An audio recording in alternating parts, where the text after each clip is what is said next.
Hi everyone, it's Gillian here again.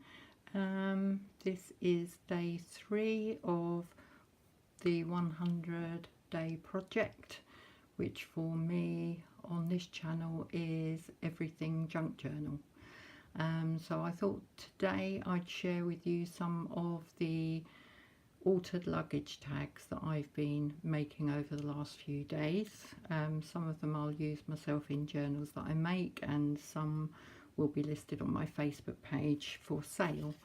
You can see the box here. These are the ones I've been making. I've made 6 of each of at the moment 5 different designs. I think I'll probably make one more.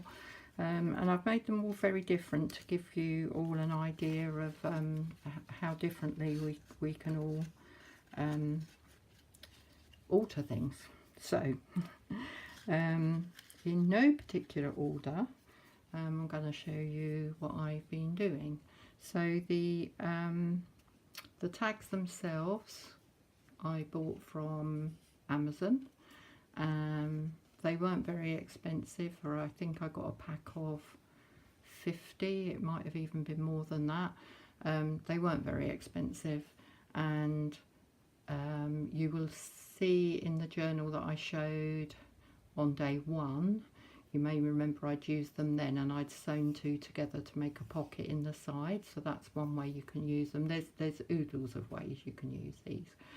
So what I've done on this one is all the papers that I use are vintage. The book pages and the music pages are vintage. I've got quite a stack. And so what I've done is literally just inked the edges, pasted some book page, pasted a piece of music page, and then the little... gosh, I always forget words when I'm on here. Meerkats. The little meerkats were in a pad, which, yes, it's this. So it was out of this pod, Pollyanna Pickering's Wildlife. So there's lots of different wildlife pictures in there. A book of 80 4-inch cards. So they've got quite a few of each one, and I thought meerkats appeal to lots of people. So literally fussy cut round, inked the edges, glued that on as well. Took a little bit of the paper to cut the oblong, and then just stamped a little mandala there and glued a little, pardon me, glued a little button to there, because that all seemed to go together nicely to me. I liked that combination. So that's the first one. I didn't make them in these particular order, but yesterday's one actually. What I've done on here is decoupaged a napkin onto the whole of the luggage tag area, luggage label area. And I've done that with PVA, so you can see that it gives it quite a texture to it that you wouldn't usually get if I just glued paper down, like with this one. When you just glue with a glue stick, Pritt stick, it's very, very smooth. Using PVA, because it's wetter, it does crinkle. So if you want a crinkled effect, PVA is a good way of getting it, and you also get that slightly glossy effect from it as well. So I wanted to show that you can make these brightly coloured, as well as lots of people do the shabby chic ones, the vintage ones. And this was just very simple. Cut pieces of the cotton lace trim, glued that with, get the glue, high tack, all-purpose sticky glue, which is quite a good one to use because you get some movability with it. It takes a little while to dry, but it gives you the chance to move it if you make a mistake or don't like it once you've glued it down. And then with the music sheets, vintage music sheets that I sell, I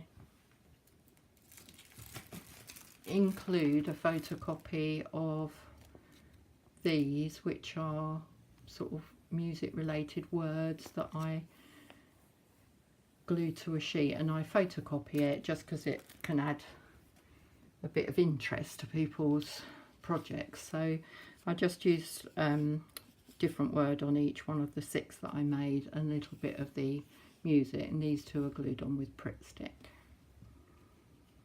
That's the second one. In no particular order, this is a really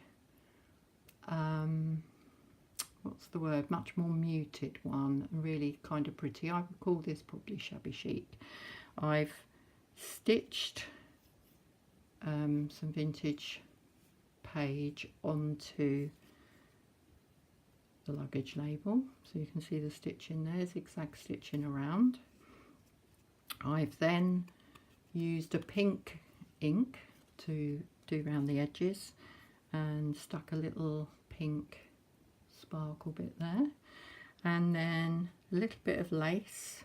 Now this, I'm looking around to see if I can see them. I can't see them straight off, but if you can imagine, that's the side of the boxes that you buy for weddings, for putting the little like dragees or whatever in, like gift boxes.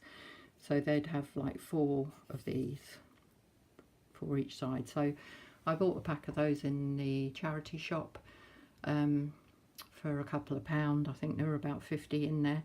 And I think they just look lovely. What I've done is cut a square of pink paper, because I laid it first onto the book page and it didn't quite zing enough. So I got a page of pink craft paper, cut that out in the square to go behind the main part, and glued that on. I could have also had it behind there. That is, you know, that's cut out pattern as well, but I thought it blended quite well with the bit of lace anyway, and I'm really pleased with how that one turned out. So that's another very different pretty one.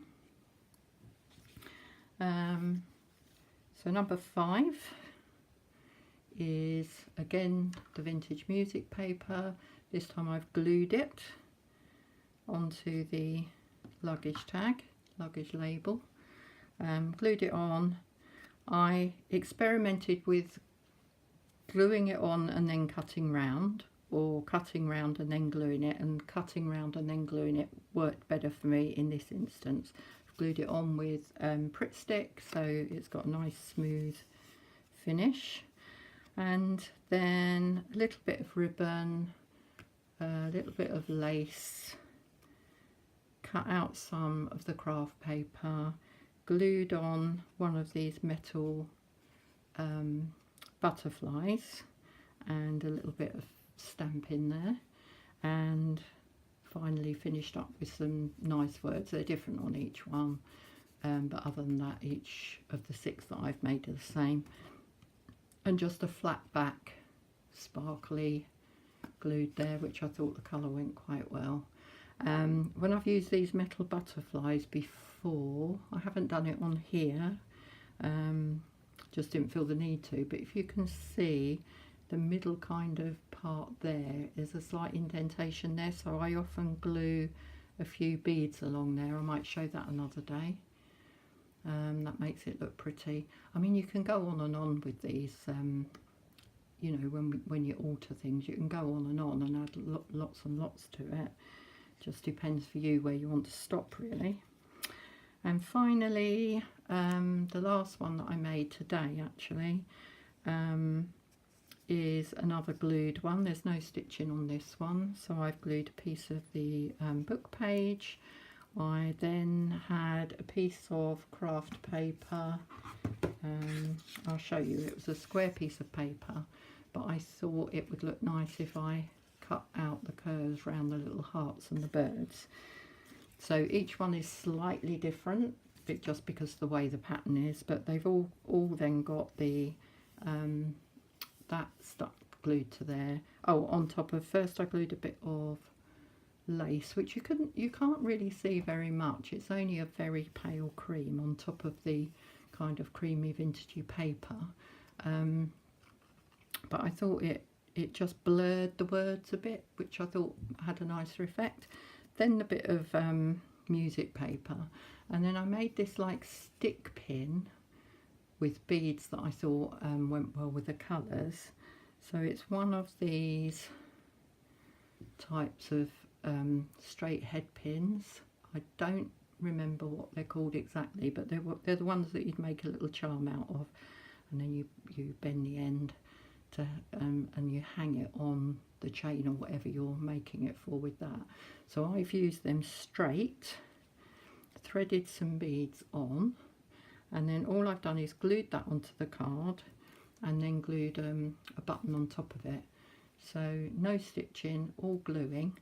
And just to say about the inking on these particular ones, on torn vintage paper, I like doing, instead of doing a very messy glue inked edge, I like to make it really thin, and I think that gives the impression like when you burn paper edges and get that burn effect. Again, an effect I like. And then I've just inked around the edges as well.